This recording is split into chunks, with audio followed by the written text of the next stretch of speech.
I will slap the shit out of your grandma.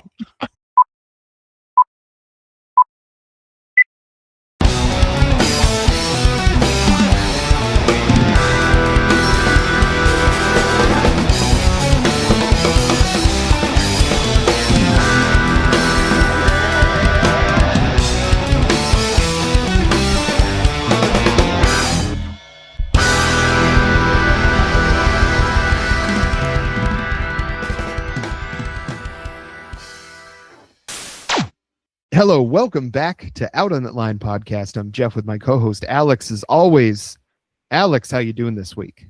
Jeff, these are the pitfalls of recording more than one episode a night. I regret that I have but one can to crack for my podcast. It's my gimmick. It's my bit. I spray it all over my electronics. The only thing these podcast listeners are going to catch is my warm spray.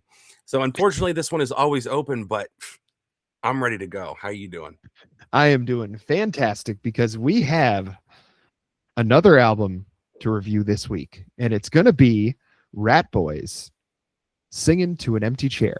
Now, this band is probably one that a lot of you have not heard of because I was in the same boat as of about 2 weeks ago. Read a review of this album and saw that it got a great review and threw it in the hopper. I was like, hey, Alex, why don't we take a look at this guy? And Alex said, yeah, we should take a look at that guy. And so this week, we're going to take a look at that guy. So, Alex, as far as Ratboys, had you ever heard of them before? Nope. I can confirm. Neither. I had not heard anything either. Okay. Well, so what immediately caught my attention was when they kind of got described as like a country tinged indie rock band. I was like, okay, well, that kind of sounds up my alley, especially with the country tinge part of it. And then I saw the album was produced by one Chris Walla, who Death Cab for Cutie fans, you'll know exactly what that name is. Producer of some of the most acclaimed and probably among the Death Cab for Cutie fandom, some of the most favorite albums that they ever created. I happen to like basically everything they've ever put out, but the ones with Chris Walla are kind of like signature sound Death Cab for Cutie albums.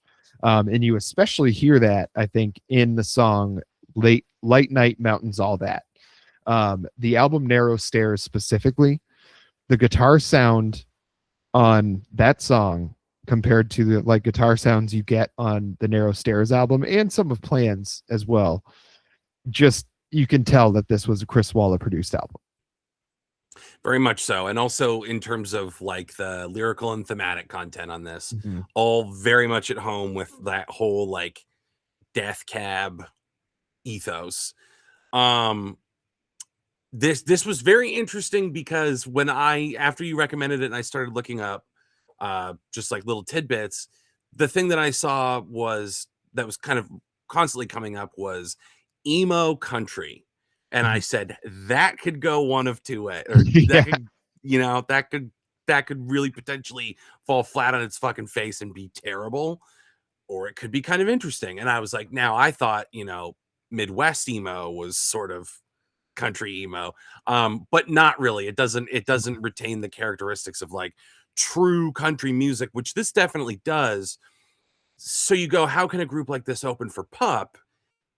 And then you realize like there's this indie rock spine that runs comfortably throughout the whole thing. So don't be tripped up. Like, what do you think? Is Waxahachie country? Is Waxahachie indie? Is Waxahachie folk? Does Waxahachie worry about any of those labels to get by? I don't think so. What it is a very, very appealing sound that I think is an attention grabber. It was the same thing as Wednesday we covered at the beginning of the year. Like, you tell me I'm going to get some kind of like sad indie country, I'm going to have to check that out. And I think there are a lot of similarities between these two bands, although I would say, to me anyway, again, the shock of them like being on tour with Pup and other more like punk oriented bands is it's not a bad fit at all, but you almost think of Ratboys in the context of something like Blackberry Smoke or Turnpike Troubadours, our old pals, the Troubadours. It's a sound that like fits very, very comfortably there, but isolated as a rock outfit too, totally stands on its own. It's very unique that it can bring the best of both those worlds together in such a strong way with such a developed point of view. And I think they not only brought the sounds together, but they also kept them separate so that they kept them in points where they would work, right? So like the opening track, Open Up, that song, when you're listening to it all the way through, it sounds like it was giving me very much like Always vibes, very much like Wednesday, especially the tone of the girl's voice, the lead singer. Just it hits that very indie rock kind of register. It just hits that little ping. But I also heard like Courtney Barnett in there. And then you get towards the end of that song and like the distortion kicks in and it becomes like a Wednesday song. So it's that mix of, you get your kind of little country moments, your folk moments, and then you get that little bit of heavier moment. And for me personally, it's a very tantalizing mix because I love both of those things. And the way that you go from song to song on this album, not really knowing what you're going to get, but somehow always leaving satisfied at the end of every single song that you get through on this album is really pretty special. And I love that right now we have so many bands that are not just staying penned in like we're a country band. Because it's like you listen to, and I'm glad you brought up Blackberry Smoke. Love Blackberry Smoke. But they always sound the same. Like there's not too many Blackberry Smoke songs. Like the spectrum of Blackberry Smoke songs is pretty tight. Like they're all falling within a certain range and you're going to recognize them when you hear them. Now, something like Ratboys, a song like Late Night Mountains, all that, and then a song like Penny in the Lake, other than the singer, those don't sound a lot like the same band. So that's what's so interesting to me is how they are able to get, and I think they do this even more than Wednesday does. Wednesday was like pretty much just a straight up mix of like, I'm going to do a little country thing and then we're going to hit some heavy guitars. And it was a formula that worked. There's no problem with it. I love that album. But I feel like this album was a lot more varied in kind of how it used all those sounds. Well, absolutely. And it's so interesting because Wednesday origins in North Carolina. So it took on a very different country flavor. Had it been Texas, had it been Tennessee, it was almost guaranteed to have a different country texture to it. But because it was North Carolina, it to me anyways slotted in more seamlessly with the punk and indie and rock aesthetics, because at a certain point in that album in Bleeds, we've kind of abandoned the notion of having a country or a folkish sound to it, and are pretty heavily invested in like a heavy punk element, which is great. It's phenomenal. But then you get this album and you get Ratboys, and it's like these are kids from Chicago. I guess they're not kids anymore, but this is a group from Chicago, and managed to come up with a very, very convincing country sound for sure. And on something like There's a Penny in the Lake, like tell me that's not the most like country fried hook you've heard in a while. Yeah. Coming out of a bunch of hot dog eaters from Chicago. Pretty good. But I also think the album, like you said, where it draws in a lot of like interesting sounds, that comes from not being limited to country, emo, indie. That's it. There are like progressive elements to this. There's psychedelia and there's a lot of jam band stuff. The guitar work is very jammy at times, like ambling with a purpose. And I think it's one of those cases of whatever serves the song. They're not sitting there thinking of it in a very like binary way, going, no, that's not what a country song is supposed to do. This isn't what a country artist would do. No, this violates the Clive Davis, A, B, C, like I think it was, if we want to take something from surf rock, we're going to take it from surf rock. If we want to take it from, again, jam band, and you want that kind of like wandering guitar sound that eventually brings it all on home, it's not like a 13-minute version of a Fish song, but it's not afraid to get loose. And I think that's so important, rather than being like, we're here to make a statement on behalf of a genre, or we're here to start a new movement, trying to create our own aesthetic. It's, we are going to take whatever it takes to accomplish the vision that we have for this song, because there's so much lyrical and thematic depth all over this album that I think to try to cage some of those ideas just by genre was going to neuter them. And I think they very, very wisely went all musical instinct on this. And we got a lot of varied stuff as a result. Yeah. And I think it just, because it sounds, it sounds like a lot of stuff we've done lately. Like you hear some of that Turnpike Troubadours, you hear some of the Wednesday, you hear a lot of that stuff we've done recently, but it still just sounds so unique. Like, I think there's a lot of, we can, I'm saying we draw comparisons with Always or Courtney Barnett or Wednesday and all these other kind of like indie rock or indie pop bands. But Ratboys, I feel like, has kind of carved with this album their own little corner of that, where it's like it's their unique sound, where it's, think of a band like a Dr. Dog, where it's like they're indie rock, but when you think of indie rock, you think of like Modest Mouse and stuff like that, and they're just not like that. There's a lot more of that kind of country twinge to it, and I think when if you try to explain to somebody, like, okay, imagine the kind of shoegazy sort of punk stuff that Death Cab was doing, through their early albums all the way up through like Narrow Stairs, but then mash that up with like Willie Nelson kind of country, and it's like, and people will be like, what are you talking about? That's not going to work. And then you show them the Ratboys singing to an Empty Chair album. I was about to say Singing in the Rain, because that's just naturally, I think, what your brain wants to say after you say the word singing. Of course. And I think you show them this album, and I don't know that anybody would ever expect what this album was going to be. But if someone's like a true music lover, I don't know how they don't find something on this album to love. Especially, yeah. There's so much to love. Pick an aspect of it. Like if you really want a masterclass in arrangement and composition, you get to this. I have my notes on like the stretch near the album's end. The songs get longer, and it kind of represents kind of a like structural pivot in the album. So you get Burn It Down into What's Right. And it's interesting because the lyrics are starting to get darker, the songs are getting longer, the album is morphing a little bit, aided by really incredible production. Where again, I love music that can make the instruments, make not just the instruments, but the production have a lot of texture and a lot of character. So like in something like Burn It Down, you can see like smoke from a fire like rising in intensity as the song goes on. So there's a lot of like really, really smart production choices, aesthetic choices to complement this beautiful music, to complement these great lyrics. I mean, like, it's very, very, very introspective album. I would say strong lyrics for sure, evocative lyrics for sure. I hate to keep comparing them to Wednesday, but it's a very like obvious kind of line to me. Hard not to. In a delightful way. Yeah. Wednesday, I think the lyrics on that album were a little more like clever and vivid. Not clever in the way of like, I had to lose my mind to clear my head. Like, it's not that kind of thing.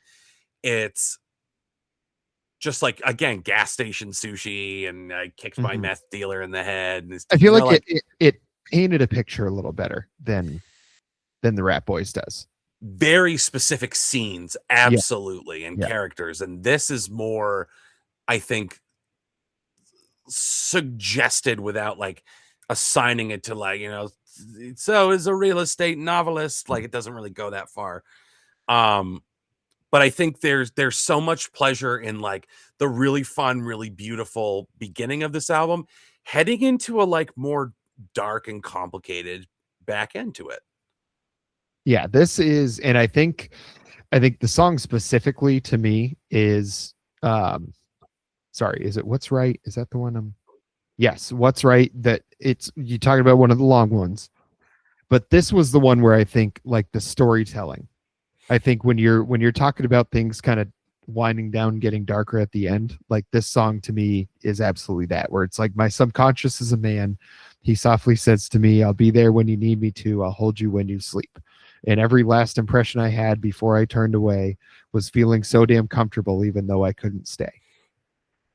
And it's just, I think there is it's almost becomes like vibes based towards the end. Like there's stories getting told to you, but I think overall there's a feeling getting told to you. And that I think is a difference between what Wednesday does, where they're like very specific in how they describe characters and things like that. And then with what Ratboys does, when they, go through and tell these stories, but they're very much like you're kind of floating through them rather than sitting next to somebody as they experience them. Yeah, and I think the like rounding towards the end is where we get the promise of the title, like Singing to an Empty Chair. It's the imagined conversations you can have with someone who is lost or estranged. That's all over this album, is kind of like a fear of vulnerability and a desire to reach out and make connection. And it all kind of synthesizes right towards the end in these conversations that like it really does feel, again, not stream of consciousness, but definitely private and public conversational. The things you would only say to an empty chair because there's no pressure. You're putting someone there. We're all putting someone there. It's like when you like rehearse an argument in the shower and you're like, I'm gonna crush. Or after the fact, you're like, fuck, I should have said this. We've all done it. Some of us do it more than others. And I think it's an unashamed, you get like an unashamed version of that experience on this, where it can be like a very healing thing, like practicing radical honesty with the empty chair before you can direct it to the other person, if you even get that opportunity. But it's just, it's part of that reckoning process and that healing process. And it's pretty wild to give us something that's like that thematically deep to chew on in the midst of like some really great, again, there's a penny in the lake. Like it's so fantastic and fun without being like sickeningly twee. And you can have that fun, and then you can kind of delve into a little more like complexity and darkness towards the end. It's a pretty great feat to pull off. I this for me, it's, I don't know why I feel like I need to qualify it. It's my fucking choice, but for me, it's a 9 out of 10. Okay. This one was landing solid 9 for me too. It wasn't perfect because I think this wasn't, I didn't get like crazy about this album. Like I didn't feel like I needed to run out and tell everybody they have to listen to this album. This wasn't like price of admission level for me by Turnpike. But I also couldn't really find anything that was that much of a drawback. I think the one thing is like during that one song where it just sounded like Death Cab for Cutie to me. I was like, this is, I mean, I really have always liked Chris Walla's production with Death Cab, and it is pretty varied. It doesn't all sound the same, but there's some very specific things that he does with the Death Cab production that popped up all over this album, and specifically on the Mountain song. Light Night, Mountains, all that. It really, if anything was a drawback, it was that it made me think of another album that and I probably like Death Cab more than I like Ratboys, but I probably like Death Cab more than 3 or 4 bands in total, probably. So, that's a tough, tall hill to climb. And I guess you sound the way you sound. The reason I like Death Cab is because they sound the way they sound. Chris Wall is the one that did it. But for me, I think 9 out of 10 is a fair score for this one. We'll see at the end of the year if this is on best of lists. We'll see, because it is solid. It's one of those ones that's just sneaky. It's the guy that finishes top 5 in the Cy Young every year. One of those years, maybe everybody else falls off and he wins it. It's a fair point that just because it's a 9 out of 10 doesn't necessarily mean it's, destined for the awards show. And it doesn't mean it's not either. It depends on the rest of the crop, what kind of a good crop we get this year. I think it's perfectly reasonable to have a 9 out of 10. I think you have a harder time not nominating a 10 out of 10, but I think a 9 out of 10 is certainly indicative of like your enjoyment and the quality you found in it. I think that's fair. I think, this might be our highest rated one yet since the new rating system, if I'm not mistaken. I don't know. Well, I think we both gave Clips a 10. Oh, yes. I gave Clips a 10. You gave Clips a 10. Did we give Wednesday a 10? I just lied blatantly on the show. I can't remember, but Wednesday was up there. I don't know if it was 10s. Well, folks, Yeah. I think you're going to have to go back and certainly watch the Wednesday episode to figure out what we gave that album for a grade. We're consensus that Clips was a 10 out of 10. But what did we give Wednesday? We can't remember. Quite frankly, we're very busy moving and shaking on this podcast to the point where it's not really conducive to your entertainment value or our time to go back and watch that episode that we already did. It's a Jerry Garcia thing. Hey, man, I don't mind when people come in and tape the shows because once I'm done with the music, I'm not using it anymore. So if it brings you joy, you take it with you. That's kind of how this podcast goes. The genius has already been espewed. So you just come in with a nice little slop bucket, your little pail, and a little scoop, and you scoop that slop and you take it home and you parse through it and you feel it in between your fingers and you get down in the muck and you get it under your fingernails. And there are 2 places now where you can do that. And you are probably listening in one of them. So here's promotion for the other one. YouTube.com/C/out on that line, where you get a large variety of videos that do not appear on the other place, Spotify. Spotify is solely dedicated to the podcast, to the reviews. We've tweaked we A/B tested the way we title these things. We've tweaked it a little so people know it's a straight up review. And we've got all of our video review content on Spotify. We're trying to drive you to the YouTube where we can nestle you in the arms of Christ, sucking on a wafer.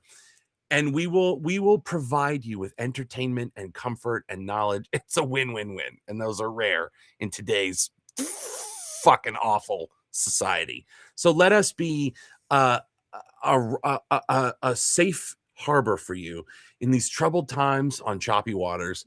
YouTube.com/C/out on that line. Subscribe, give it the thumbs up to this video, click the bell so you get notifications when new shit comes out. And for God's sake, leave a comment. Leave a comment. It can be short. You can give me an egg salad sandwich recipe. You can tell me your greatest fear. You can disclose how much you hate your grandmother. And you know that's fucked up, but you hate her. You hate her. It's not just like, I don't really care about Nana or I don't think I love Nana. No, you have strong emotions towards Nana. You fucking hate that whole bag. And that's okay. Not really, but I want you to leave a comment for engagement's sake. So just, you can put that thought out there and like, yes, you will be judged for it. 100% you will be judged for it. It's a wildly fucked up way to feel, but you have your reasons. So I want to hear them in the comments on the video and other videos like this. And of course, share all of this with your friends. YouTube.com/C/out on that line. That was really that was a lot of info. I think a lot of useful info. And I think if you don't listen to that info, folks, we're going to have some problems. Until next time.